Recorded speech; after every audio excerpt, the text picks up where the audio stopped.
terkait dengan topik hari ini, saya diminta untuk berbicara terkait dengan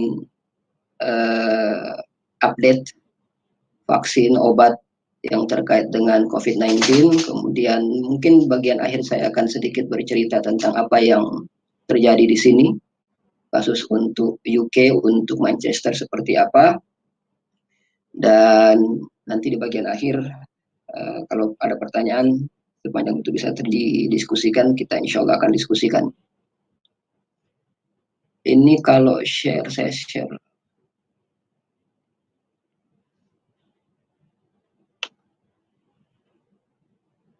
Oke, bentar ya.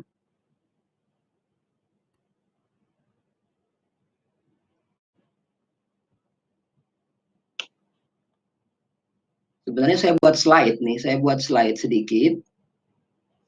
Cuman ini saya belum tahu gimana caranya untuk share screen. Bentar.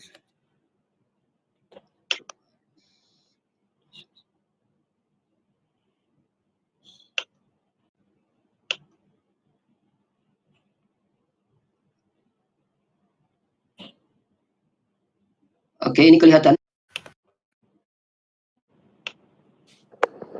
Kelihatan, Pak. Semuanya bisa lihat Hobbs ya. Punya Hobbs.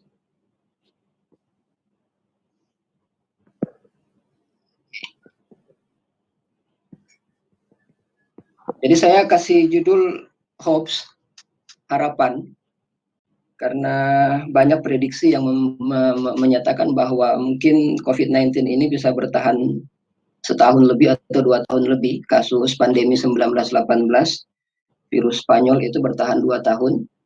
Tentu kita berharap kasus ini tidak lama, karena tahun 1918 itu teknologi belum maju. Sekarang sudah tahun 2020, teknologi sudah begitu maju, harapannya tidak sampai 2 tahun obat atau vaksin yang dikembangkan bisa segera ditemukan dan memberikan efek yang mujarab terhadap pasien ataupun untuk pencegahan misalnya pada kasus vaksin. Ini update untuk vaksin ya. Jadi ada dua yang sedang dikembangkan. Yang pertama adalah vaksin, yang kedua adalah obat. Ya sebagian menyamakan itu vaksin dan obat. Cuman kalau kita lihat dari segi penggunaannya, jadi vaksin itu dikembangkan untuk secara umum untuk pencegahan. Jadi diberikan bagi mereka yang belum kena untuk mencegah jangan sampai kena. Jadi seperti itu yang kita sudah pahami, anak bayi itu kalau awal lahir itu diberikan vaksin untuk mencegah jangan sampai terjadi serangan-serangan virus atau penyakit tertentu. Sedangkan di bagian lain, obat-obatan itu dikembangkan seperti yang mungkin kita sering dengar, remdesivir, kloroquine, dan seterusnya, itu untuk pasiennya yang sudah sakit. Jadi vaksin lebih cenderung kepada aspek preventif. Kemudian untuk obat yang dikembangkan lebih digunakan untuk aspek kuratifnya, pengobatan. Nanti bisa dielaborasi lebih jauh seperti apa yang ada di rumah sakit kepada Pak Surya terkait dengan ini.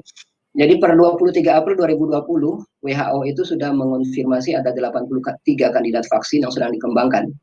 83 kandidat vaksin. Ini di seluruh dunia yang melaporkan adanya penelitian terkait dengan kandidat vaksin. Dari 83 itu, 7 sudah memasuki uji klinik. 7 sudah memasuki uji klinik. Dan kita ketahui uji klinik itu ada kurang lebih 3 sampai 4 fase. Jadi fase 1, 2, 3. Kemudian terakhir sudah bisa diedarkan sambil dilihat fase 4. Dari 7 itu, jadi 7 sudah masuk fase uji klinik, tapi yang sisanya itu kurang lebih 76 kandidat lain itu masih preklinik, masih pada hewan ataupun masih pada tataran in vitro, pada kultur sel. Dari 7 itu, kita bisa elaborasi lagi, ada 5 kandidat vaksin yang sudah ada di tahap 1, di fase 1 uji klinik. Jadi fase 1 uji klinik ini baru akan melihat apa efek samping dari vaksin yang dikembangkan. Jadi baru melihat efek safety-nya. Jadi kita ketahui suatu saat dikatakan obat atau digunakan untuk pengobatan harus memenuhi dua. Yang pertama dia harus aman, yang kedua dia harus menyembuhkan. Fase 1 itu baru fokus pada fase untuk melihat aspek safety-nya, aspek keamanannya. Belum melihat aspek efikasinya atau penyembuhannya. Jadi 5 kandidat sudah masuk uji klinik fase 1, sudah merekrut partisipan untuk melihat apakah kemudian kandidat vaksin yang dikembangkan itu memiliki efek samping tertentu atau tidak. 1 kandidat dari 7 kandidat yang sudah masuk ke uji klinik itu sudah masuk fase 2. Nah, kalau fase 2 ini sudah melihat kedua hal, baik keamanannya dan kemudian juga pada aspek penyembuhannya, itu fase 2. Cuman bedanya dengan fase 3 itu pada jumlah populasi atau partisipan yang digunakan. Kalau fase 2 itu sekitar 100 sampai 500 partisipan dibutuhkan untuk melakukan fase 2 uji klinik. Sedangkan pada fase 3 itu sama juga, fase 3 juga itu melihat efek penyembuhan dan safety-nya, tapi dia butuh ribuan pasien untuk dijadikan sebagai partisipan. Yang 1 kandidat ini, yang fase 2 uji klinik ini, fase 2 uji klinik ini dikembangkan di Cina. Dan kita berharap agar bisa lebih cepat. Recording is on. Kemudian 1 kandidat baru itu di Jerman itu baru mendapatkan izin untuk memulai fase 1. Jadi kurang lebih ada 7 uji klinik. Secara normal pengembangan obat maupun vaksin itu bisa bertahun-tahun, bahkan bisa lebih 10 tahun lebih, apalagi untuk penyakit-penyakit yang jarang atau penyakit-penyakit yang langka, karena dia butuh partisipan yang banyak. Sedangkan penyakitnya langka, maka dia butuh bertahun-tahun untuk mengumpulkan itu semua, mengumpulkan jumlah partisipan yang mencukupi, seperti yang saya sampaikan tadi. Tapi dalam kasus pandemi ini, jumlah partisipannya relatif banyak, dalam tanda kutip, karena banyak kasus, sudah 3 juta pasien per hari ini, 3 juta kasus terinfeksi yang sudah ada, yang sudah dilaporkan per hari ini, 3 juta kasus, dan itu seharusnya partisipannya sudah mencukupi. Walaupun tetap masih banyak tantangan-tantangan lain yang harus dihadapi untuk pengembangan vaksin ini. Ini update, dan kalau kita lihat nanti di sini ada saya cantumkan Recording jenis-jenis has vaksin. stopped. Jadi saya cantumkan di sini jenis-jenis vaksin yang kemudian dikembangkan. Di sini juga ada. Jadi nanti kalau pengen ditahu apa itu non-replicating viral vector vaksin, DNA vaksin, RNA vaksin itu nanti kita diskusikan kalau ada yang ingin ditanyakan. Yang paling banyak itu adalah yang dikembangkan, kalau lihat skema ini, yang paling banyak itu yang dikembangkan itu protein based vaksin. Jadi vaksinnya itu berisikan Recording protein is on. spike. Jadi vaksinnya itu berisikan protein spike dari virus yang sedang banyak dikembangkan. Tapi belum ada satupun yang memasuki uji klinik uji klinik, masih preklinik. Karena biaya untuk pengembangan vaksin protein based vaksin ini relatif lebih mahal dibandingkan jenis vaksin virus, viral vector maupun yang lain. Kemudian ini slide selanjutnya. Ini masih bisa dilihat ya? Halo? Bisa, Pak. Oke. Slide selanjutnya ini saya beri judul The Long, Costly, and Risky Process. Jadi proses pengembangan pengembangan obat itu proses yang long, panjang, berbiaya mahal, costly, dan beresiko. Tadi sudah saya sampaikan bahwa banyak kasus pengembangan obat, penemuan obat itu bertahun-tahun. Untuk kasus-kasus penyakit yang jarang kasus ternyata terjadi, itu bisa 30 lebih tahun bahkan. Costly-nya itu triliunan rupiah. Sukar kita mendapatkan pengenalan obat hanya miliaran rupiah, triliunan rupiah. Kemudian risky proses, Kenapa risky? Beresiko karena sudah panjang-panjang, sudah habis uang untuk melakukan penelitian, ternyata di belakangan terbukti tidak berefek. Itu resiko yang harus diterima oleh industri farmasi. Makanya dalam satu artikel dia memberikan judul ini, The Long, Costly, and Risky Process untuk kasus pengembangan obat. Dengan kemajuan teknologi sekarang, jadi screening itu lebih mudah, Jadi kalau ada berita-berita terbukti bahwa ada kandidat senyawa X dapat membunuh virus SARS-CoV-2, itu bisa saja benar, tapi itu masih terbatas pada uji screeningnya, uji in vitronya, bahkan ada mungkin yang baru pada tahap in silico, ada pada tahap simulasi komputer gitu. Ada yang baru in vitro, baru pada selnya, pada kultur sel. Bahkan belum masuk pada preklinik, pada hewan, apalagi pada manusia. Kandidat obat ini terbukti membunuh virus COVID-19, itu bisa saja benar, tapi level pengujiannya itu belum sampai kepada level yang lebih tinggi, misalnya pada uji preklinik ataupun pada klinik. Ada bahkan yang tadi saya katakan, ada hanya pada tahap in silico. Jadi kalau screeningnya itu mudah, gitu. Screeningnya itu mudah.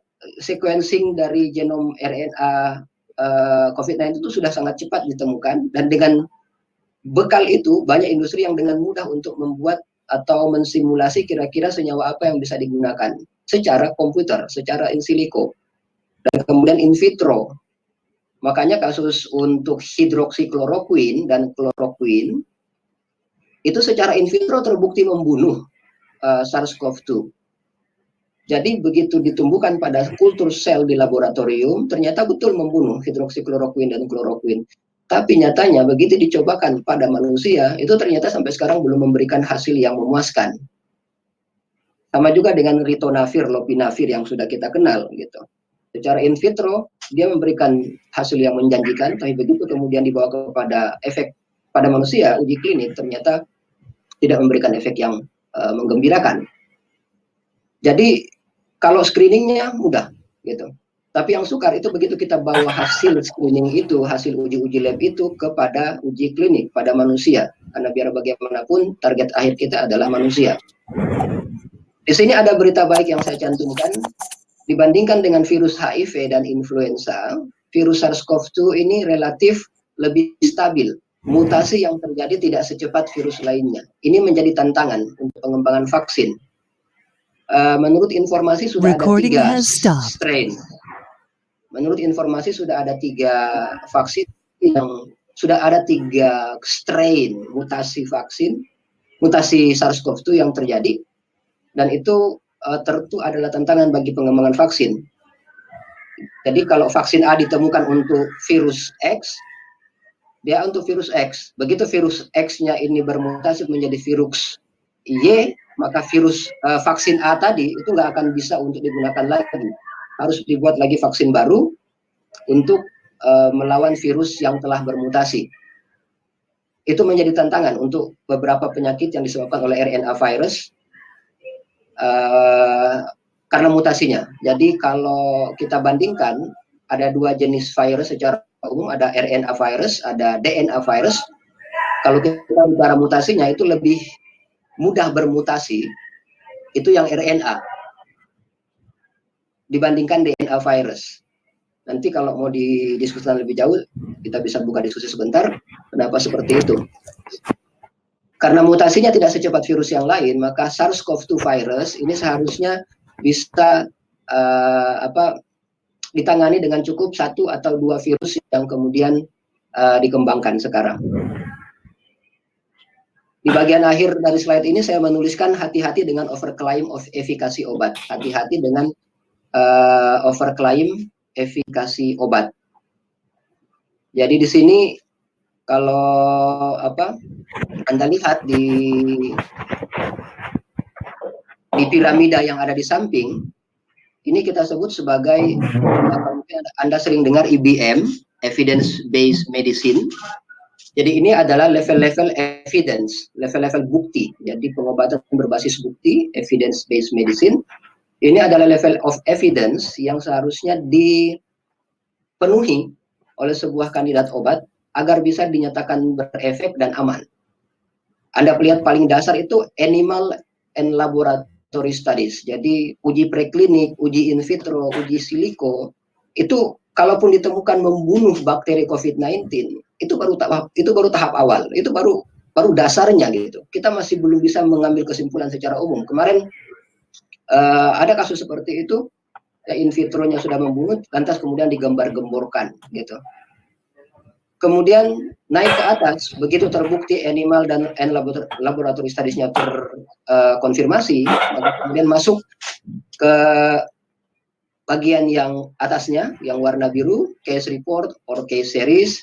Kemudian kalau terbukti, case control studies, cohort studies, kemudian ada yang bagian hitamnya tertulis di situ RCT. Mungkin Anda sering baca-baca jurnal sekarang itu lagi heboh-heboh atau lagi banyak istilah RCT, randomized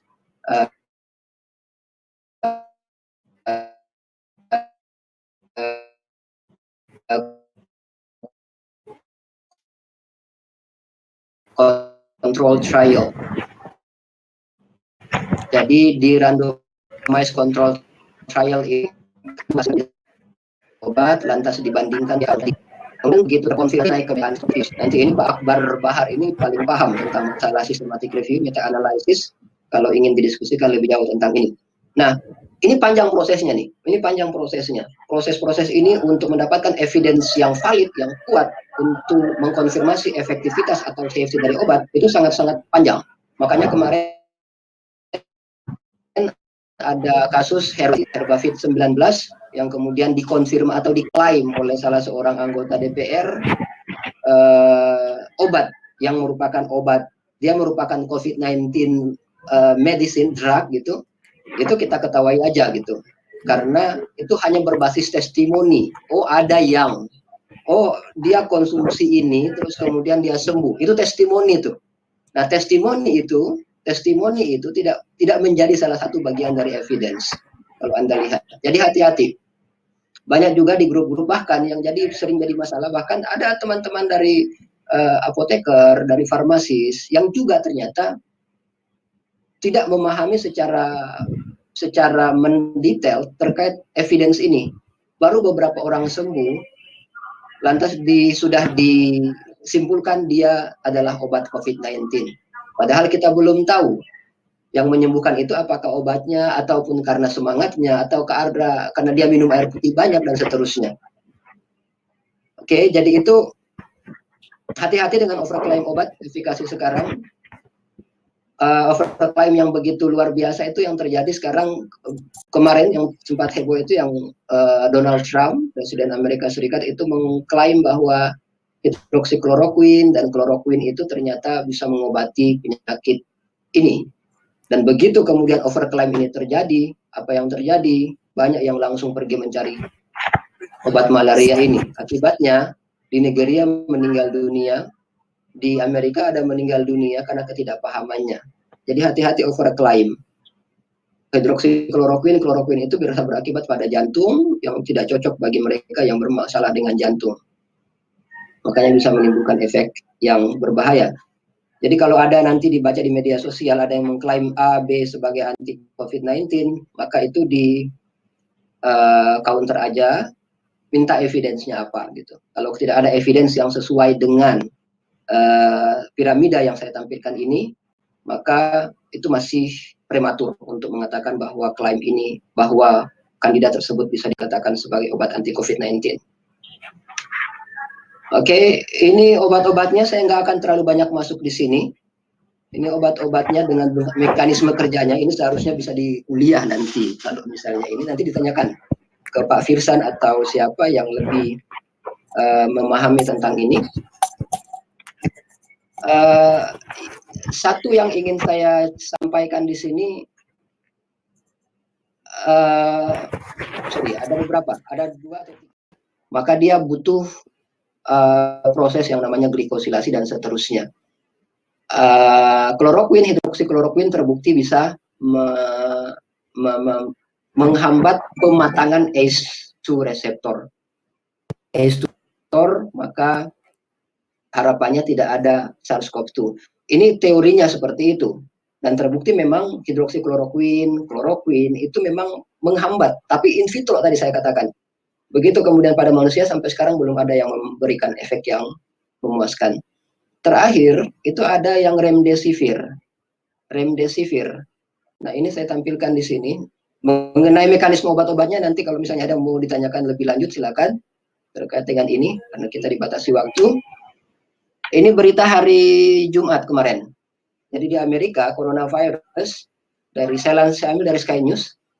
Ebola drug remdesivir given emergency approval to treat COVID-19 in the US. Jadi remdesivir yang merupakan obat eksperimental masih dalam tahap investigasi untuk penyakit Ebola diberikan persetujuan dari pihak yang berwenang dalam hal ini FDA, Food and Drug Administration di Amerika Serikat untuk dapat digunakan dalam kasus-kasus COVID-19 di Amerika Serikat. Ada sub judulnya di bawah situ, the drug has been shown to shorten the recovery time for patients suffering from more severe forms of the virus. Jadi kita berharap dengan approval ini ada perubahan yang terjadi karena ini memang kalau dibandingkan dengan obat-obat lainnya memang remdesivir ini yang paling menjanjikan dalam tanda kutip karena hidroksikloroquine dan lopinavir dan seterusnya itu sudah dikonfirmasi lebih jauh tidak ada efek yang memuaskan. Remdesivir informasinya masih tidak tetap, ada yang mengatakan iya, ada yang mengatakan tidak. Update saya cukup untuk itu. Sekarang saya masuk ke sini karena dari pengurus ingin meminta saya untuk sedikit berbagi apa yang saya alami di sini.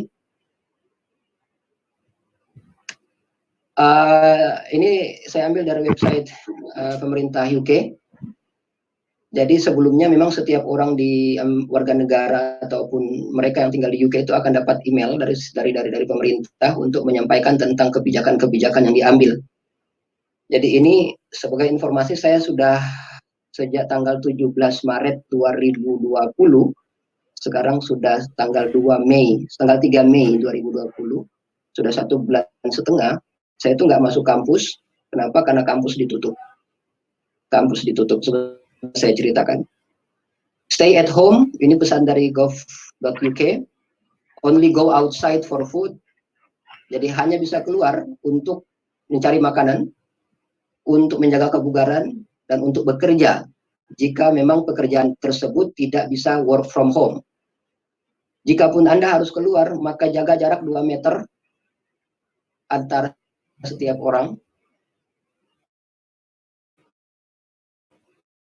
Cuci tangan, ini kata lainnya dilarang mudik ini. Don't meet others. Dilarang mudik.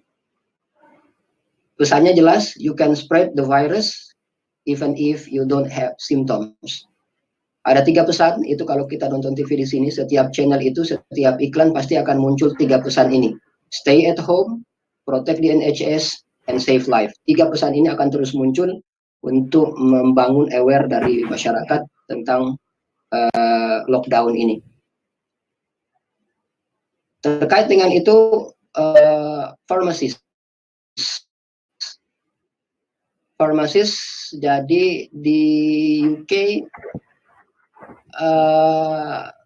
aware-nya sudah muncul bahwa memang ternyata kasus di rumah sakit besar, tapi resiko juga bisa muncul di farmasi, di apotek gitu.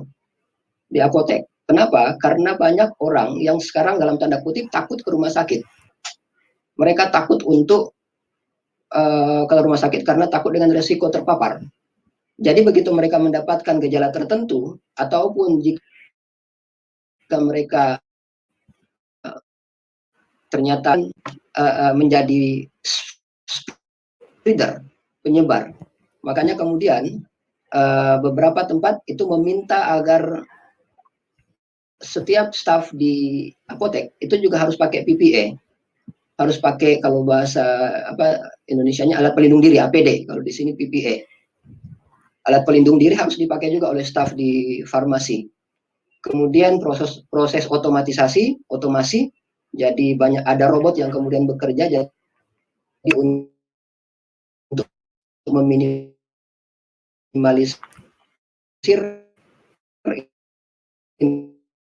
interaksi antara pasien dengan apoteker untuk apotek gitu, bukan hanya di rumah sakit, karena tadi itu ternyata banyak orang sakit yang sudah takut ke rumah sakit. 24 jam shift-shiftan, kemudian setelah itu banyak kemudian pasiennya karena tadi itu banyak yang takut ke rumah sakit. Maka di sini dalam artikel ini tertulis high street pharmacists needlessly put at risk, jadi resikonya besar. Ini kampus saya, University of Manchester, kosong. Jadi kosong sekali gitu. Sejak 17 Maret kemarin sudah kosong. Jadi tidak ada yang bisa dilakukan. Jadi semua mahasiswa S1, S2, bahkan S3 gitu semuanya diminta untuk meninggalkan kampus, tetap stay at home tadi. Aktivitas pembelajaran semuanya dialihkan secara daring, tidak ada yang berbeda dengan yang dilakukan di negara yang lain. Semua penelitian dihentikan kecuali untuk penelitian tertentu. Penelitian saya itu terkait dengan otak gitu, kultur sel in vitro, begitu kemudian sementara menumbuhkan, ternyata begitu diminta untuk segera meninggalkan, tidak bisa ada semacam tawar-menawar, langsung semuanya dimatikan, dibuang. Teman saya di lab lain itu ada 100 lebih tikusnya, tikus laboratoriumnya, itu dimatikan gitu, dimatikan. Karena mereka datang pun untuk memberi makan itu dilarang. Jadi tidak ada jalan lain di eutanasia, dimatikan semua hewan-hewan yang digunakan dalam laboratorium tersebut. Kemudian berbagai aturan baru dirilis untuk menyesuaikan dengan kondisi sekarang. Salah satunya itu misalnya ada pertimbangan untuk memberikan dalam tanda kutip ya, kalau bahasa kasarnya itu memberikan nilai A semua atau luluslah semua gitu. Pokoknya apapun yang kau lakukan dengan tugas, pokoknya kau akan lulus gitu.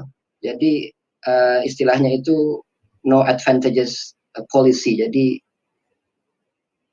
kebijakan yang diambil tidak merugikan semua pihak. Jadi menguntungkan semua pihak gitu. Jadi mahasiswa tidak mau kasus ini terjadi, tapi apa boleh buat, ini force major, jadi mereka tidak boleh dirugikan sama sekali. Jadi ada pertimbangan, walaupun kemudian belum diresmikan, tapi sedang dipertimbangkan untuk memberikan nilai lulus semua ataupun graduate semua terkait dengan mahasiswa-mahasiswa yang sudah mendekati masa akhir studinya. Apa yang terjadi di sini Manchester? Kalau kotanya tadi University of Manchester, sekarang kota Manchesternya dua hal, sepi dan antri. Sepi tadi itu ya sepi, pokoknya sepi. Orang relatif taat. Yang kedua antri. Kenapa antri tadi? Kalau ada superstore atau supermarket pengen cari makanan, orang harus antri dulu di luar agar jumlah orang yang ada dalam supermarket itu dibatasi gitu. Jadi dibatasi misalnya ada 20 orang dalam satu supermarket. Begitu ada satu keluar, satu baru boleh masuk gitu. Jadi di sini kalau Anda pergi ke supermarket, maka akan sangat banyak sekali antrian di supermarket untuk bisa masuk ke dalam supermarket tersebut. Dan antriannya itu bisa 200 meter, 300 meter bahkan. Itu aja mungkin sharing dari saya. Terima kasih. Saya kembalikan kepada pengurus. Terima kasih atas perhatiannya.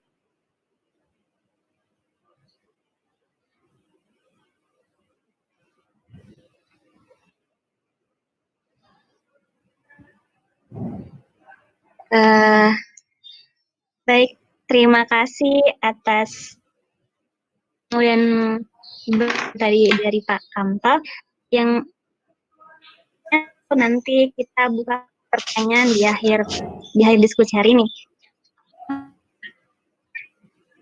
yaitu Pak Sur. Silakan.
Recording is on.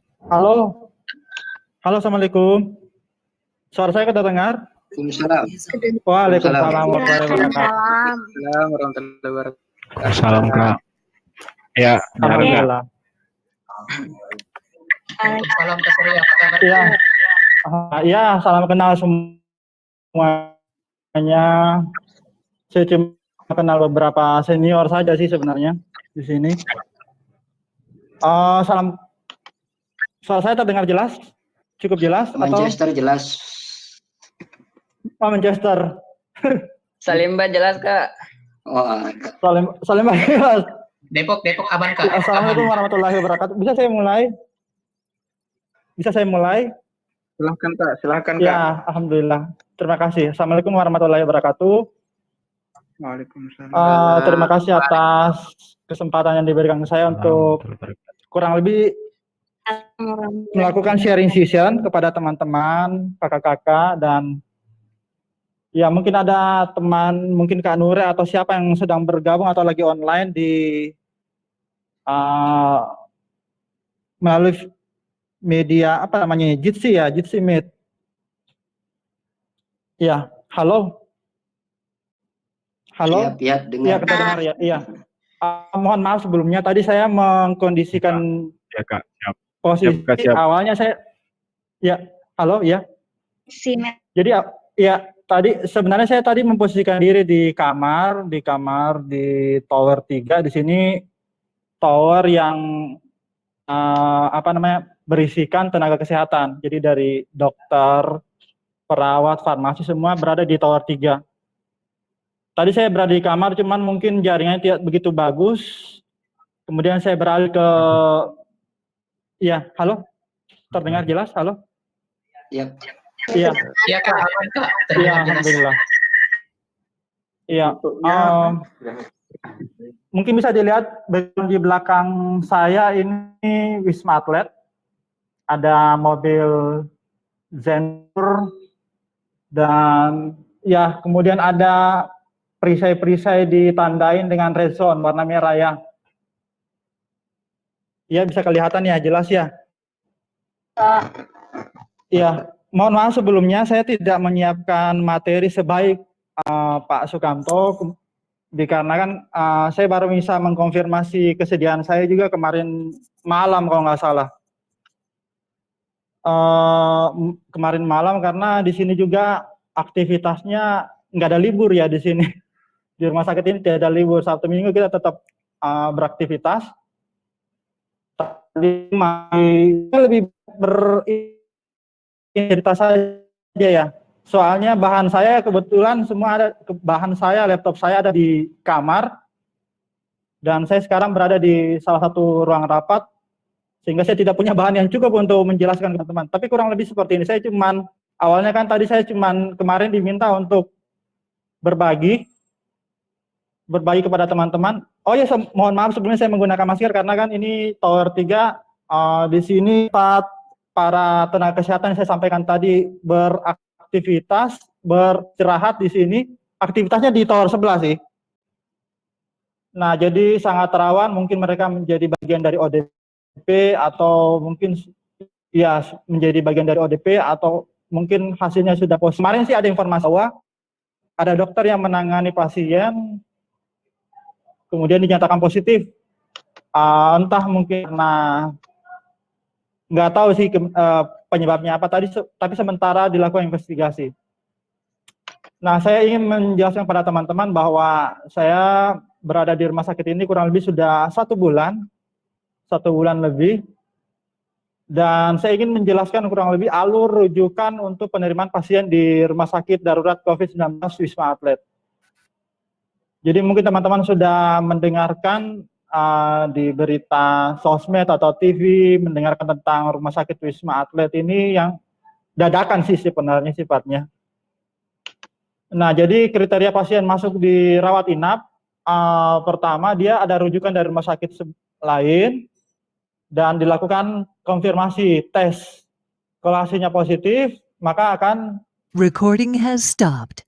maka akan dilakukan pelayanan di rumah sakit Wisma Atlet. Tapi tidak menutup kemungkinan pasien yang mendaftar secara mandiri bisa melakukan pemeriksaan, bisa melakukan pelayanan kesehatan di rumah sakit Wisma Atlet. Ciri-cirinya teman-teman mungkin sudah dapat ya informasinya, mungkin dari media massa atau apapun itu, atau media sosial, mulai dari ya sama seperti penyakit flu pada umumnya, batuk, pilek. Nah itu dia, batuk, pilek, terus kemudian dia yang harus kita hindari kan adanya, kenapa kita harus menggunakan alat pelindung diri, yang kita hindari adalah droplet dan sentuhan kontak fisik.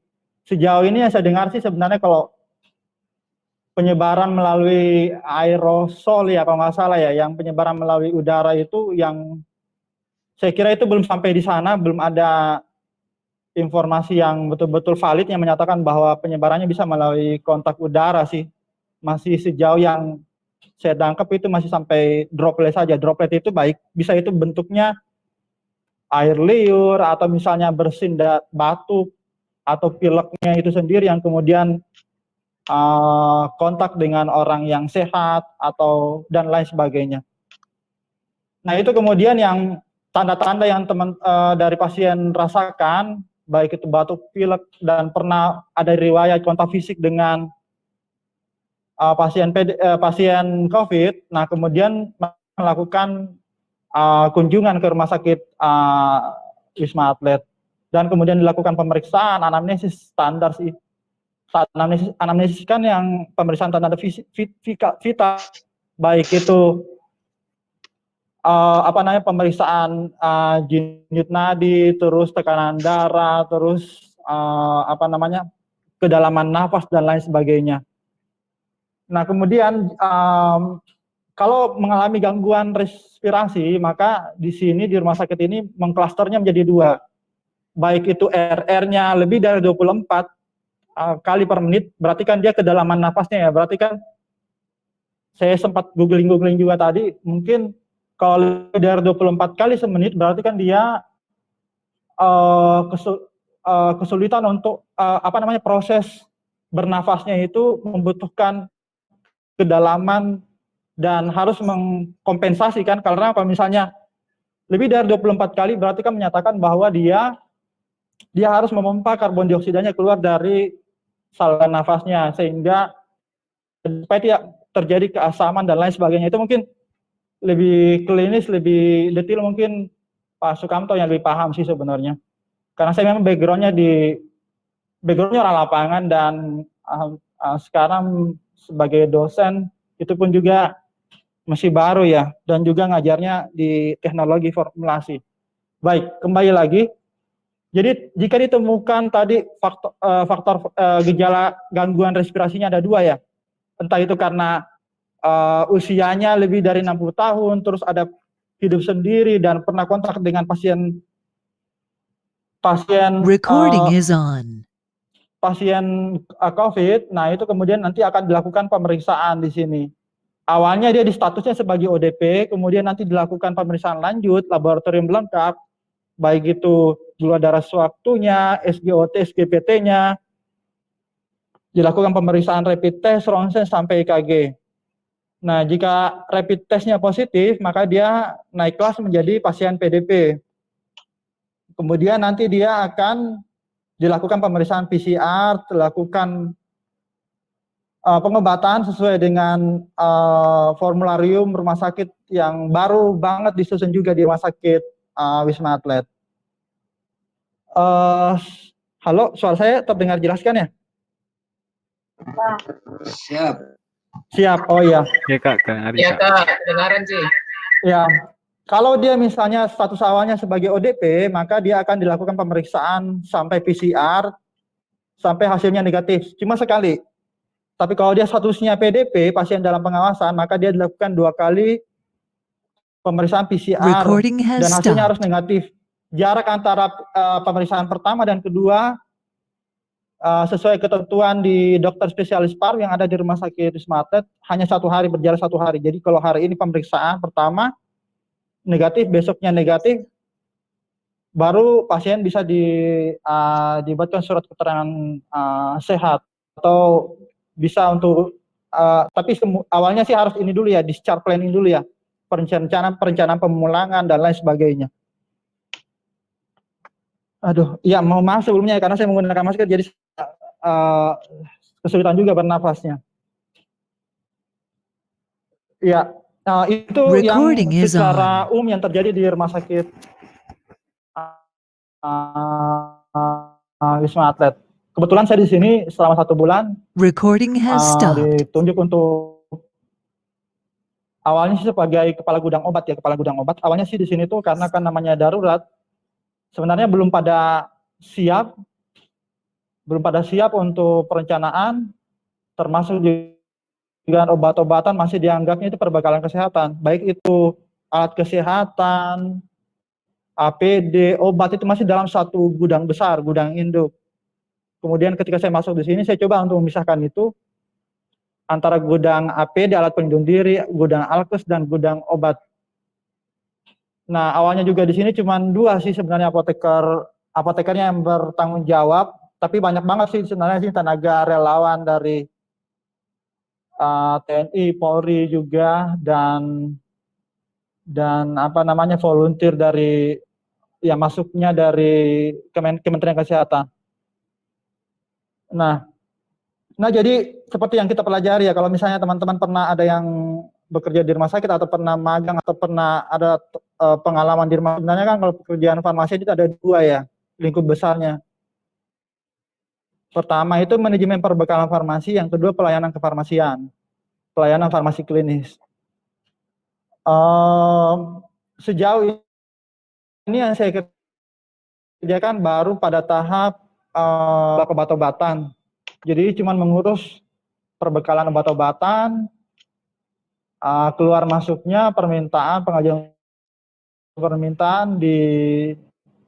permintaan dan lain sebagainya. Ada juga teman-teman yang bekerja di pelayanan, namun sejauh ini masih pada tahap floor stock sih, maksudnya ada permintaan resep masuk, kita layani lewat apotek, belum sampai dampingan bersama dengan dokter penanggung jawab dan dokter yang bertugas.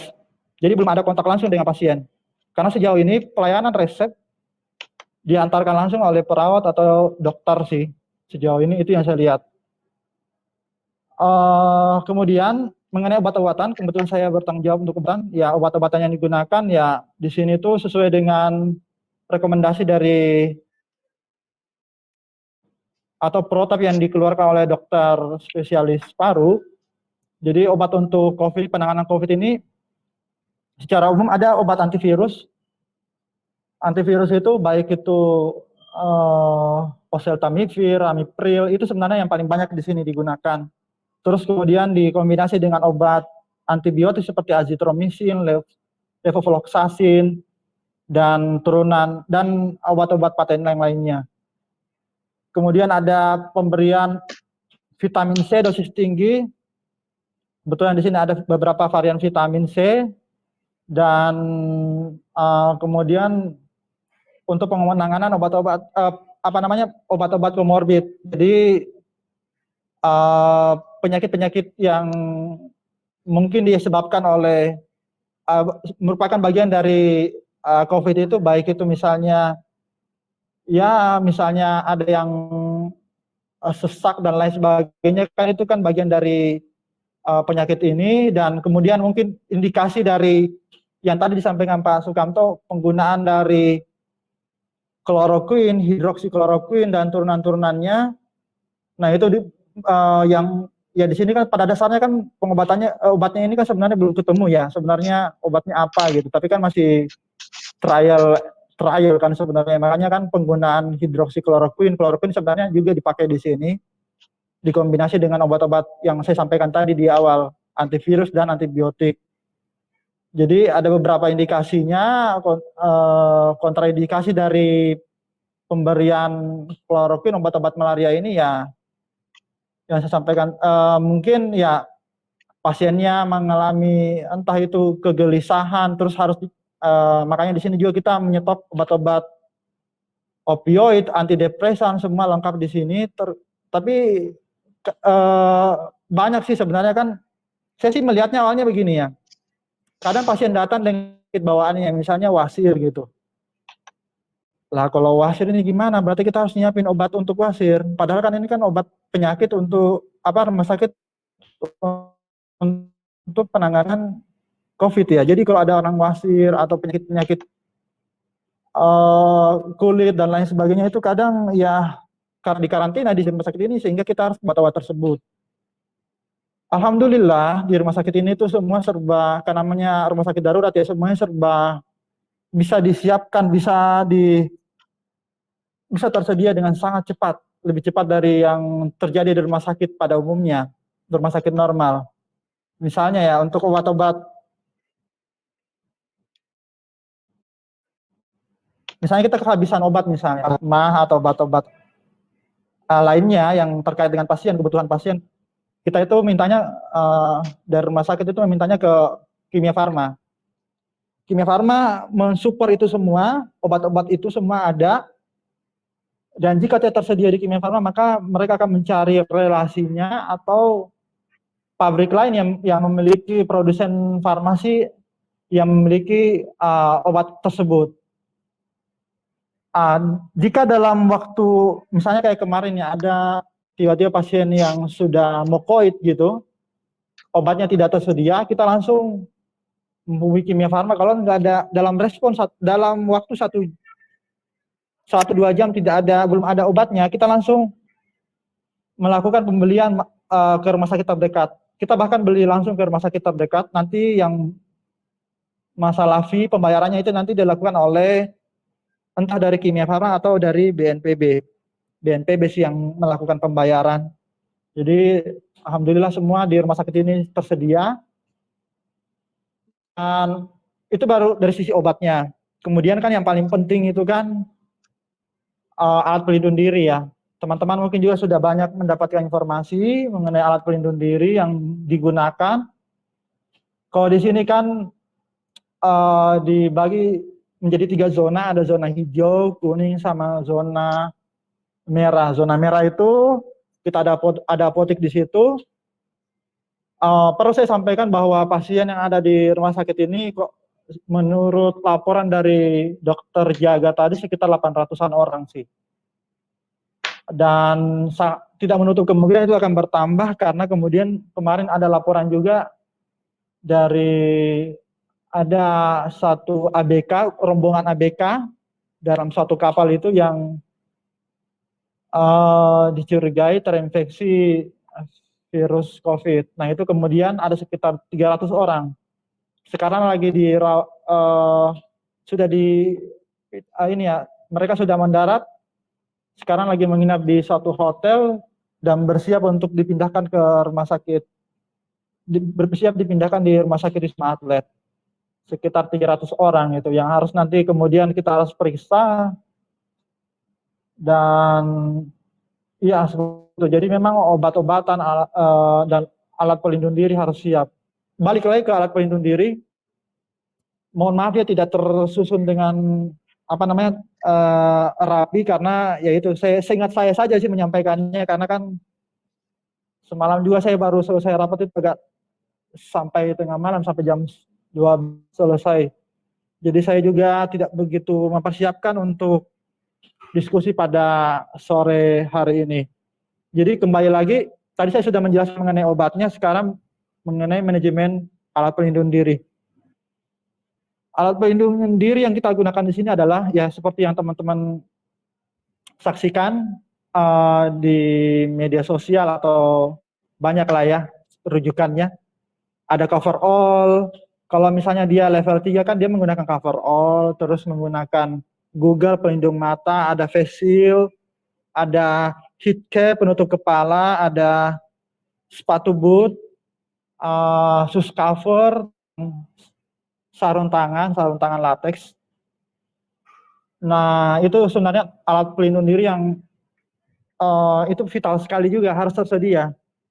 Kurang lebih di sini kan tiap hari kita harus menyiapkan sekitar 300 pieces, 300 set. Oh ya, ditambah dengan masker ya. Maskernya saya menggunakan kan masker biasa ya, masker triple yang ini ya. Ada juga masker N95 itu yang mahal banget itu harganya. Tapi alhamdulillah di sini tuh selain dari pembelian pemerintah melalui, kalau di sini kan kalau untuk obat-obatan kan lewat Kimia Farma, kalau untuk alat kesehatan, alat pelindung diri itu dari RNI namanya. Jadi perusahaan BUMN yang menangani alat-alat kesehatan. RNI, dan alhamdulillah juga di sini karena banyak banget donasi yang masuk ke Rumah Sakit Wisma Atlet, baik itu dari BUMN, swasta, dan lain sebagainya. Kemarin misalnya juga ada masukan dari RCTI ya, berapa ya kemarin masker itu banyak banget. Masker triple juga, tapi semua ada juga cover all. Cover all itu ada juga dari LCTI, tapi semua barang yang masuk di sini itu harus di cluster dulu, dipilah-pilah dulu. Apakah dia memenuhi standar atau tidak. Kalau tidak memenuhi standar, tidak recommended untuk tenaga kesehatan yang bertugas di rumah sakit ini. Dan ya di sini tuh donasi nggak mengenal waktu ya. Sampai jam 2 subuh, 3 subuh, kemarin juga jam 3 subuh donasi datang ke rumah sakit ini. Dan kebetulan bukan kami yang menangani karena kan ada si asisten apoteker yang 24 jam bertugas dan mereka yang menerima alat kesehatan. Jadi ada beberapa, perlu saya jelaskan di sini. Di sini itu ada beberapa tower, ada tower 4 dan tower 7. Tower 3 ini untuk tempat inap dari tenaga kesehatan, tower 2 untuk manajemen. Tower 1 itu pimpinan di situ banyaknya, BNPB dan bagian pengolah data dan lain sebagainya ada di situ semua. Apalagi ya yang saya bisa share. Saya kira saya juga masih bekerja sih hari ini. Saya mohon maaf kalau misalnya tiba-tiba nanti ada intermezzo, mungkin ada yang lalu-lalang di sini karena ini sebenarnya ruang rapat. Saya kira di sini wifi-nya paling bagus saya kira. Makanya saya mengambil lokasi di sini, view-nya juga mendukung, jadi teman-teman bisa lihat kondisi Wisma Atlet. Rumah sakit ini sebenarnya kan ada direkturnya itu dari Dr. Bambang namanya, dia seorang mayor jenderal, di bawahnya ada beberapa perwira-perwira, di sini juga ada dari Polri, ada Menkes juga, ada dari BUMN juga yang berpartisipasi. Nah, kebetulan saya posisinya di sini sebagai volunteer ya, saya bukan tenaga yang ditempatkan awalnya di sini kan sebenarnya kan yang di rumah sakit ini kan ada 2 ya, kalau bukan dari pihak Kemenkes, TNI yang menjadi pejabat struktural di rumah sakit ini, dan kemudian masuklah Kemenkes dengan beberapa relawan-relawannya, dari BUMN juga ada relawan-relawan. Saya kira ya relawan-relawan inilah yang kemudian kalau sesuai informasi dari jenderal yang kemarin datang berkunjung ke sini tuh, ya kalian pahlawan sesungguhnya, karena kan kami datang ke sini kan atas niat niat kami masing-masing, dan itu tanpa paksaan.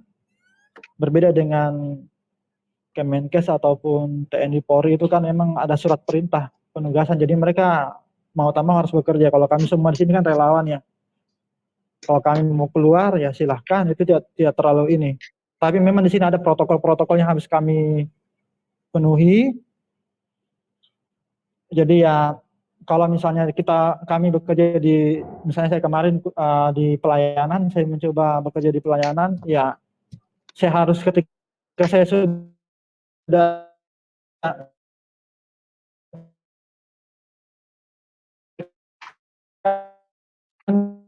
pada saat bekerja di ruang yang saya harus melepaskan pakaian saya semua, sampai celana dalam pun saya harus lepaskan, saya harus gantinya di baju OK, kemudian menggunakan coverall, hazmat ya. Terus kemudian saya menggunakan masker N95, kemudian dibungkus lagi di masker yang seperti ini, masker triple A. Dan kemudian saya menggunakan heat cap, penutup kepala, Google, kemudian saya menggunakan face shield, kemudian ditutup dengan sarung tangan. Sarung tangannya latex yang non steril sih. Biasanya yang steril kan kalau untuk biasanya untuk yang melakukan swab ke pasien. Di sini itu kan yang saya sampaikan tadi ya, ada pemeriksaan rapid test, ada pemeriksaan dengan swab. Swab itu, rapid test itu ya pemeriksaan biasa, ambil darah, kemudian nanti dilihat hasilnya negatif atau positif. Kalau hasil positif, maka dia akan diisolasi atau masukkan di ruang karantina, kemudian dilakukan pemeriksaan PCR. PCR ya dilakukan swab, baik itu nasofaring dan osofaring, hidung sama mulutnya. Lalu dilakukan pengujian dengan menggunakan alat PCR, nanti akan keluar hasilnya seperti apa, pasien akan tahu. Apa lagi ya? Karena di sini kami sebagai volunteer kadang juga harus sedikit gesekan dengan yang bagian lain, tapi ya itu namanya juga interaksi.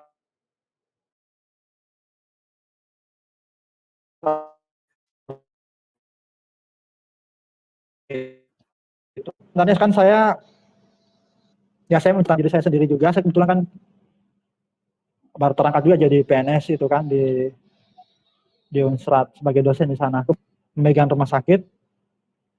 Saya mendaftar, saya kurang lebih 6 bulan sih jadi kepala instalasi di sana, rumah sakit swasta di Manado. Dan kemudian kemarin saya dapat informasi 1 bulan lalu ya, saya dikabarkan malam sebelumnya saya dikabarkan saya harus datang besok pagi di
Tasik.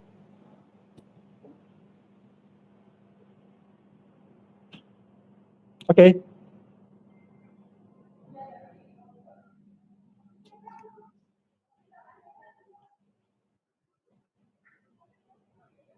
Ya, saya kembalikan kepada moderator.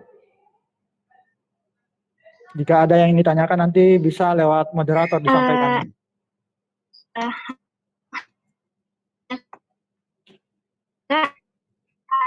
Terima kasih.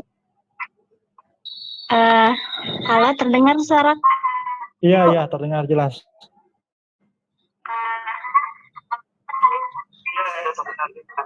Ya, terima kasih. Iya.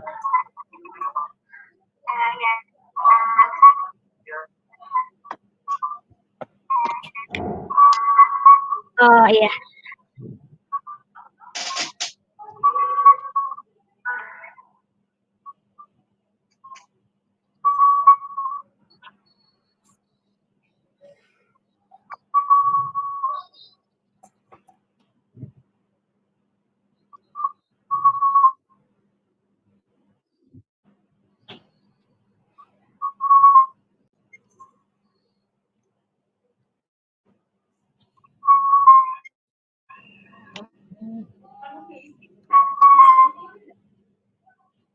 Iya, halo.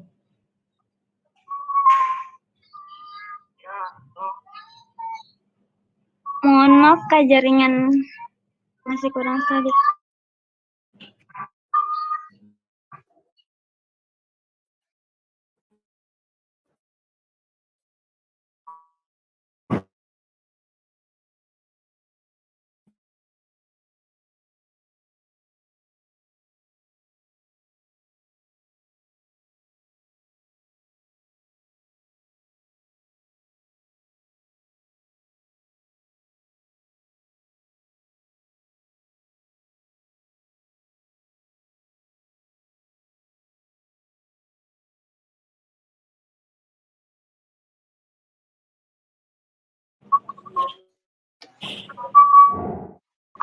Saya boleh.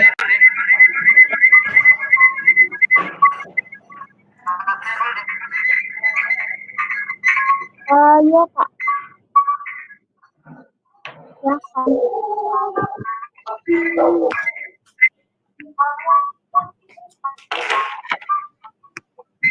Mana moderatornya ini?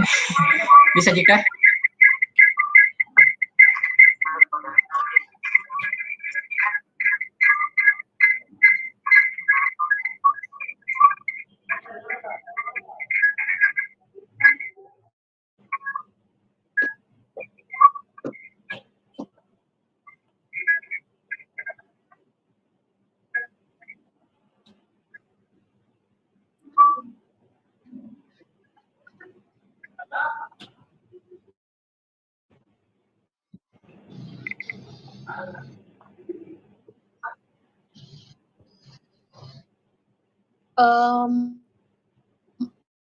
Mohon maaf karena Bertanya silakan Kak, karena jaringan saya agak lemot, jadi bisa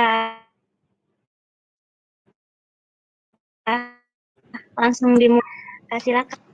Ya sudah bisa dipersilakan ini.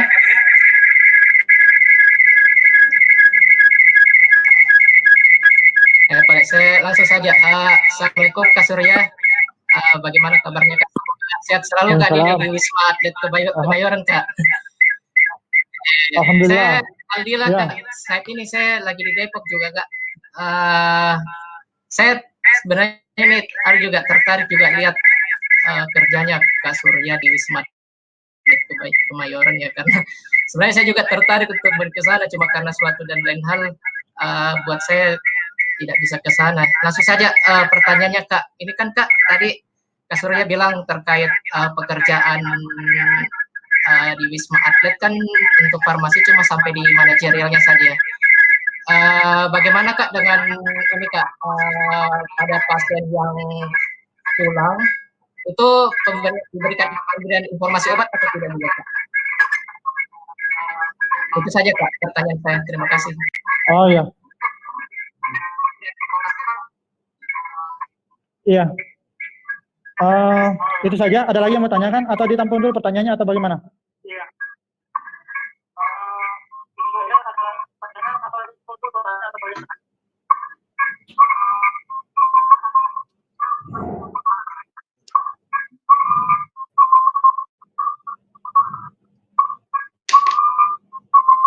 Ada lagi yang mau bertanya?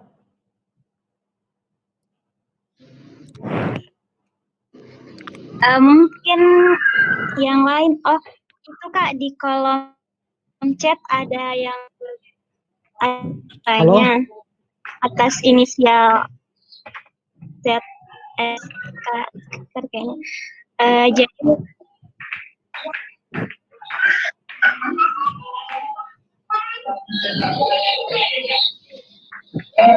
halo, kedengaran Halo, jelas ya. suaraku? Ya. Oh iya, saya sudah lihat pertanyaan-pertanyaannya yang diajukan. Oke. Iya Pak, masih ada yang ingin bertanya atas nama Ahmad Lutfi.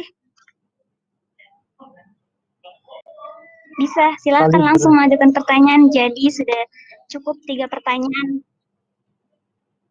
Oke. Boleh saya jawab dulu? Atau bagaimana? Oh,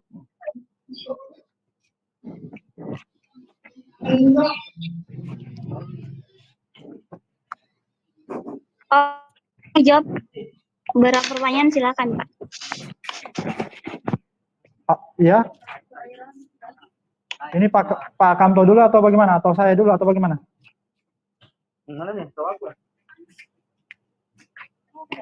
Kayak gini Dok. Sangat enggak ada hari ini Dok. Yang pertanyaan pertama tadi ditujukan ke kita. Siapa kita itu? Saya atau Kak Kamto? Nanti pertanyaan yang kita kasih ya. Oh iya. Pertanyaannya sebenarnya begini. Di sini itu kan tenaga farmasinya terbatas ya, apotekernya terbatas. Jadi sebenarnya tidak juga saya selalu manajemen ya. Saya juga kadang ada di lapangan. Soal saya terdengar jelas? Iya, Kak, aman. Aman ya.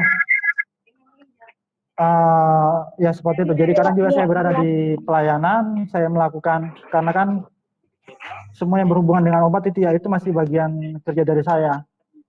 Baik itu di gudang obat, pengadaan sampai di pelayanan, sebenarnya selama itu masih interaksi dengan obat itu masih jadi tupoksi dari saya. Pertanyaannya apa ya tadi? Tadi pertanyaannya ini ya. Yang pertama itu mengenai yang mengenai bagaimana untuk pemulangan pasien. Kalau pemulangan pasien di sini itu kan sesuai dengan hasil ininya ya, hasil pemeriksaannya ya. Kalau misalnya dia rapid test-nya awalnya negatif, sebenarnya kan sudah bisa dipulangkan. Rapid test namanya juga rapid ya, jadi cepat ya hasilnya, langsung keluar hasilnya. Kalau hasilnya negatif ya pasien langsung bisa dipulangkan. Tapi kalau dia hasil rapid testnya positif, maka harus di-handling, harus ditangani dulu. Baik itu dengan pemeriksaan laboratorium, ronsen, rapid test, ronsen, dan sampai dilakukan swab. Swabnya itu dia menggunakan cairan, ada namanya cairan VTM, dan nanti di cairannya nanti itu ada cairan yang digunakan itu sejauh ini suplainya dari FKUI ya, FKUI yang ini yang menyiapkan cairannya ya regen-regen kayak gitu. Kemudian nanti ada katonnya kayak apa ya kayak katon gitulah ya, katon kapas begitu, katon tapi dia ada sticknya. Nah nanti dia itu dilakukan dikorek di bagian, diambil sampling, di swab di bagian hidung sama tenggorokan dalamnya. Nah nanti itu kemudian dilakukan pemeriksaan PCR. Harapannya dia negatif PCR-nya. Kalau hasil PCR-nya negatif, tapi itu tentu setelah dilakukan ini ya, setelah dilakukan treatment ya, treatment intervensi pengobatan yang seperti saya sampaikan tadi di awal, ada antivirus, antibiotik, kemudian ada pemberian vitamin dosis tinggi dan lain sebagainya. Lalu pasiennya kalau misalnya hasil PCR-nya, hasil swab-nya negatif, baru pasien dipulangkan. Tapi ada sedikit dilema ya di sini. Kenapa dilema? Karena kehidupan ada masalah sosial juga ya, karena kan kalau pasien sudah masuk di sini, dirawat di sini itu mendapat stigma yang kurang begitu bagus di masyarakat. Ketika dia mau memutuskan untuk pulang, kayak kemarin ada pasien yang sudah bisa dipulangkan, tidak bisa untuk sampai di rumahnya, di ya sekitar Jakarta sini. Tapi problemnya karena ya itu masyarakatnya belum bisa menerima. Takutnya ya hasilnya bagaimana atau dan lain sebagainya. Terlalu banyak keparnoan juga di masyarakat kita. Nah itu yang menghambat juga. Saya kira nah itu sebenarnya sih kendala-kendala yang ada di sini, dan kemudian tapi tetap kita membuatkan dari sini sih ada dokter DPJP, dokter penanggung jawab yang mengeluarkan surat keterangan sehat, tapi kadang itu tidak, ya sudah disampaikan ke RT RW, tapi itu kadang tidak terlalu ini bisa membantu juga untuk bisa diterima di masyarakat. Itu juga masalah-masalah yang ada di lapangan, sehingga akhirnya pasien kembali lagi ke sini rumah sakit ini untuk ya mau gimana. Dari bagaimana kalau kita ditolak di mana-mana, ya kita harus kemana? Akhirnya ya kembali lagi ke rumah sakit Wisma Atlet. Nah itu juga kendala-kendala yang ditemukan di sini, dan saya kira alhamdulillah di sini karena selalu banyak bantuan logistik. Ada teman-teman yang berkelakar bahwa di sini tuh uang tidak berlaku, tapi semua ada di sini. Teman-teman mau makan, minum, terus makanan selalu ada, melimpah banget, banyak banget donasi yang datang ke sini. Obat-obatan juga kadang juga ada bantuan dari perusahaan, baik itu bentuk CSR-nya mereka atau bagaimana nggak tahu juga. Tapi alhamdulillah sampai sekarang itu menolong kami juga di sini. Ya kami juga kalau ketika misalnya keluar dari rumah sakit ini ya nggak bisa semudah itu. Dan ketika teman-teman misalnya berada di rumah sakit ini harus ada ini identitas ini. Jadi ini identitas ada barcode-nya, akan diperiksa apakah memang apa bukan. Karena ini memang menandakan bahwa kita bekerja di sini dan kita berada di sini. Dan beberapa teman-teman saya juga relawan di sini ketika memutuskan untuk kembali ke rumahnya, dia orang Jakarta sini, tapi ya masyarakatnya juga kadang nggak bersedia menerima. Itu juga masalah kita di sini. Makanya saya berusaha sih untuk menutupi bahwa saya berada di sini, tapi akhirnya saya harus buka karena semua orang akhirnya tahu. Nah itu yang saya perlu share ke teman-teman. Mengenai tadi pengadaan, ada pertanyaan mengenai pengadaan, saya menjelaskan bahwa di sini tuh yang tadi saya bilang karena ini darurat, semuanya bisa diadakan dalam waktu secepat-cepatnya, sesingkat-singkatnya. Kalau hari ini kita butuh, besoknya sudah bisa ada obatnya. Kami tidak bisa menghitung bagaimana menggunakan, kalau misalnya kan ada teorinya ya, ada itu di perencanaan metode konsumsi, morbiditas, dan lain sebagainya. Itu pendekatan-pendekatan saja kan untuk perencanaan pengadaan, tapi agak sulit diterapkan karena ya itu tadi yang saya bilang tadi, tiba-tiba ada ratusan ABK, anak buah kapal yang kemudian tiba-tiba harus dilakukan pemeriksaan di sini. Itu kan berarti kita harus siapkan dengan semua obat-obatnya. Nah itu juga kita masalah di rumah sakit ini. Tapi alhamdulillah, perlu saya sampaikan bahwa kepala instalasi di farmasinya di sini tuh kebetulan dia seorang backgroundnya Polri, terus apoteker penanggung jawabnya backgroundnya dia dari perwira TNI, dia Mayor Dandu namanya. Kepala instalasinya dari Polri namanya Sunarto namanya. Kebetulan kami sudah kenal selain kegiatan ini kan kami sudah pernah berkomunikasi sebelumnya, makanya dia langsung percaya dan memberikan saya kepercayaan untuk mengelola mengenai obat-obatan, walaupun background saya tidak ini ya, bukan farmasi klinis atau ini.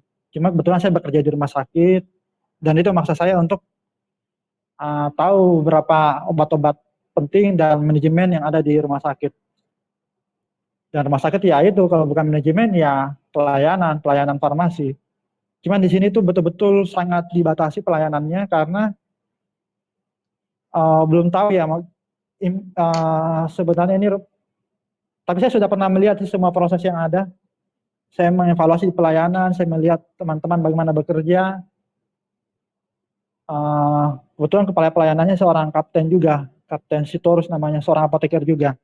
Jadi semua yang berada di farmasi ini backgroundnya ya farmasi, kalau bukan apoteker ya dia pasti seorang asisten apoteker.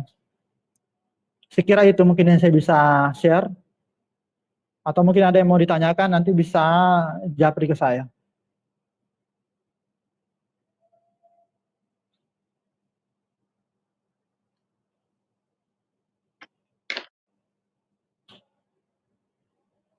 Iya, halo.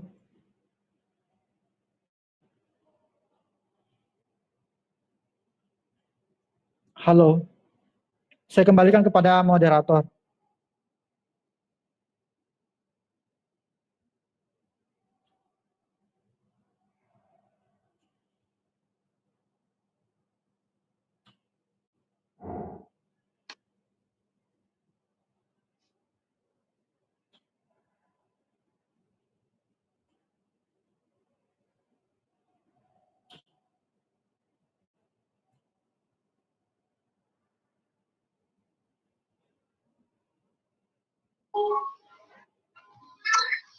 Iya, terima kasih Kak. Mohon maaf masalah jaringan. Jadi Kak, di kolom chat itu ada beberapa pertanyaan dari Ya, peserta. Nah,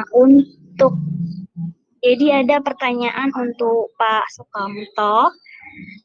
Di sini dinyatakan bahwa kalau melihat yang ada jumlah kasus yang masuk top 4 dunia dengan CVR lebih 10%, saya sebenarnya penasaran dengan kemajuan sistem pelayanan kesehatan yang ada di sana. Mungkin bisa dijelaskan sampai bisa terjadi demikian di sana, Kak. Saya juga masih penasaran dengan transformasi di sana. Apakah mereka ikut melaksanakan pelayanan kefarmasian yang bersentuhan langsung dengan pasien di rumah sakit? Bagaimana, Kak? Mohon penjelasannya. Ini pertanyaan tersebut ditujukan kepada Pak Sukamto. Oke, thank you, terima kasih. Bisa dengar ya suara saya ya? jelas Kak. Oke, sip.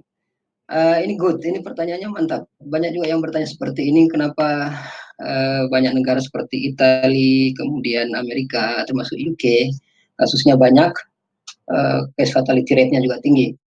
Di sini ada beberapa hal yang ingin saya sampaikan. Yang pertama kita masuk dulu ke jumlah yang terinfeksi, itu banyak sekali di sini. Kenapa banyak? Itu banyak sekali prediksinya, banyak sekali determinan yang menyebabkan itu. Namun salah satu yang ingin saya tekankan di sini itu kemampuan UK untuk melakukan tes ya per hari per 24 jam itu terakhir kemarin itu informasinya sampai 100.000 gitu. Jadi 100.000 kali tes untuk mengetahui apakah seseorang itu di UK itu positif atau negatif. 100.000 tes per hari gitu. Maka dengan determinan ini, dengan faktor ini, memang logikanya akan lebih besar peluang untuk menemukan kasus gitu dibandingkan dengan misalnya yang 5.000 per hari atau 10.000 kali tes per hari gitu. 100.000 tes ini sangat luar biasa. Bahkan kemarin terakhir 20 ribuan lebih tes per hari yang dapat dilakukan untuk melakukan screening terhadap warga negara di UK untuk mengetahui kasus-kasus yang terjadi. Itu untuk menjawab bagaimana kenapa bisa meningkat banyak kasus terinfeksinya gitu. Tentu banyak faktor-faktor lain gitu, tapi saya ingin tekankan di situ kemampuan untuk melakukan pengetesan gitu.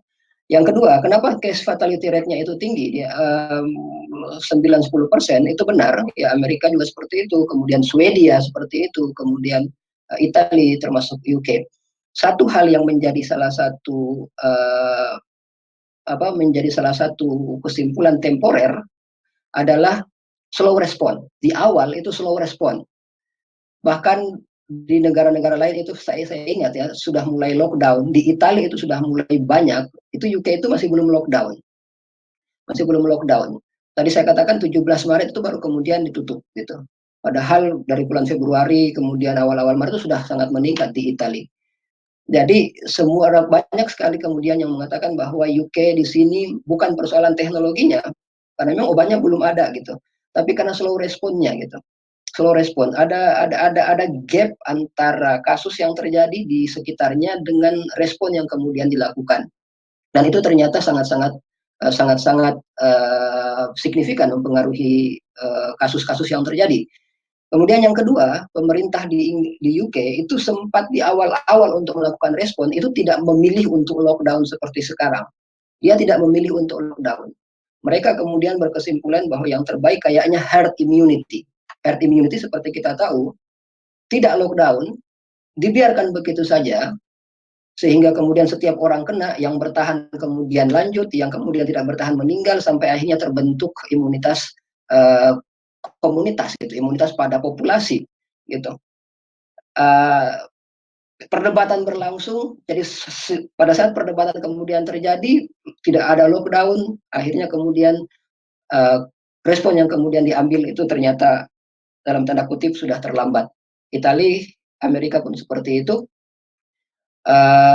Itu yang menjadi penjelasan utama mengapa CFR itu lebih cepat dibandingkan dengan Korea Selatan, Selandia Baru, Australia itu 1-2 kasus lockdown, ya, kemudian responnya mantap gitu, sehingga kemudian sekarang mereka sudah bukan tidak flat lagi tapi sudah turun kurvanya. Kemudian jadi ini bukan persoalan masalah sistem pelayanan atau teknologi kesehatannya, tapi ini masalah kebijakan yang kemudian diambil oleh pemerintah terkait. Kemudian pelayanan farmasi. Jadi peran farmasi di sini. Jadi jelas NHS, sistem kesehatan di UK, itu begitu kasus ini terjadi, segera membuka peluang sebesar-besarnya bagi tenaga kesehatan, termasuk panggilan khusus untuk para apoteker, para tenaga teknis kefarmasian untuk bergabung di NHS, kembali untuk bergabung. Ini sudah menjadi akan menjadi pernyataan bahwa ini menjadi bukti bahwa keterlibatan kita begitu signifikan. Itu di community setting. Di apotek itu luar biasa lagi gitu. Orang pada rame-rame tuh ke apotek. Orang pada rame-rame ke apotek. Orang pada psikosomatis. Batuk sedikit udah mulai parno gitu. Dan kemudian disitulah peran dari apoteker, karena orang akan lari ke apotek. Tadi seperti saya katakan, orang sudah berpikir 2 kali untuk ke rumah sakit untuk misalnya flu yang dialami, takut terpapar gitu. Jadi kalau kemudian dikatakan pelayanan apoteker itu di Inggris relatif sudah maju, bahkan kalau mau bicara salary, bicara gaji itu bisa sampai itu kalau 50.000 pound itu per tahun itu mungkin sekitar 600 juta rupiah per tahun dia gajinya.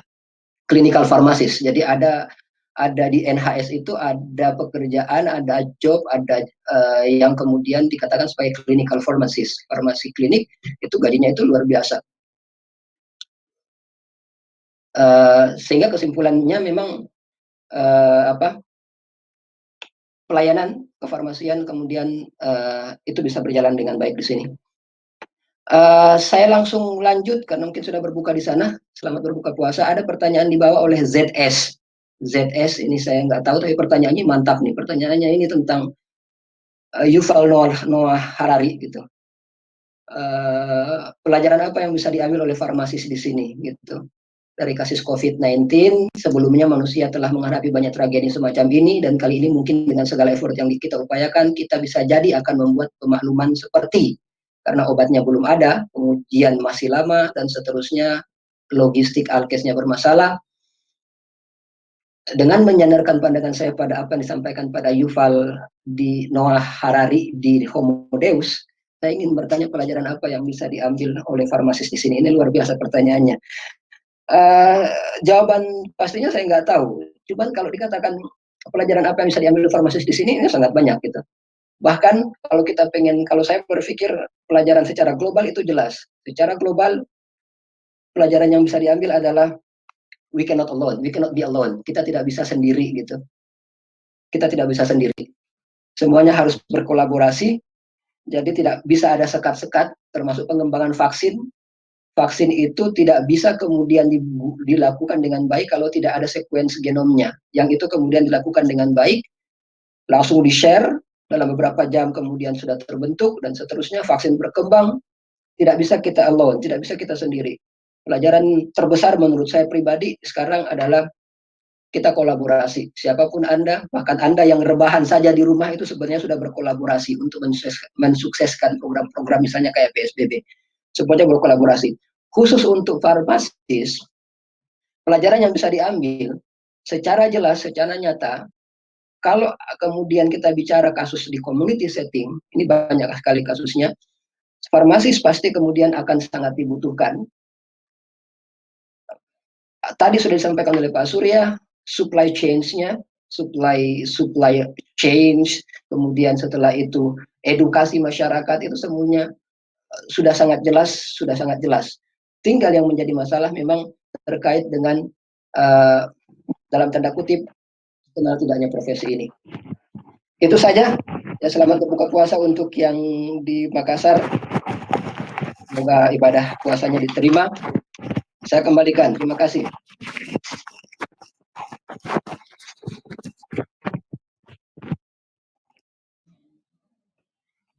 Baik, terima kasih banyak untuk kedua pemateri kita hari ini, untuk Kak Surya dan Kamto. Terima kasih atas semua ilmu dan pengalaman yang telah diberikan. Nah, sebenarnya masih ada beberapa pertanyaan yang diajukan. Ada juga teman-teman yang ingin bertanya, tapi berhubung karena sekarang waktu di Makassar dan saya juga pribadi sudah menunjukkan waktu berbuka puasa dan hampir sholat maghrib. Jadi untuk pertanyaannya nanti saya akan silakan PC saya. Nanti saya akan sampaikan langsung ke pemateri terkait. Jadi teman-teman yang masih ada pertanyaan bisa langsung hubungi saya. Nanti saya sampaikan kepada kakak-kakak yang ditujukan. Jadi mungkin saya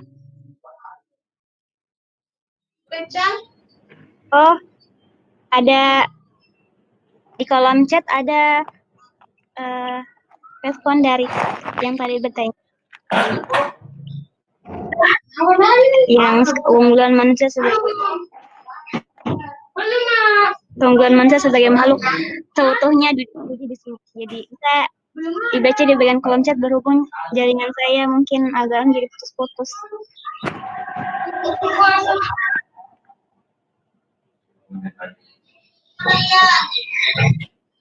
Baik, mungkin seperti yang saya katakan tadi, yang jika ada yang bisa hubungi saya dan saya akan meneruskan ke pematerinya.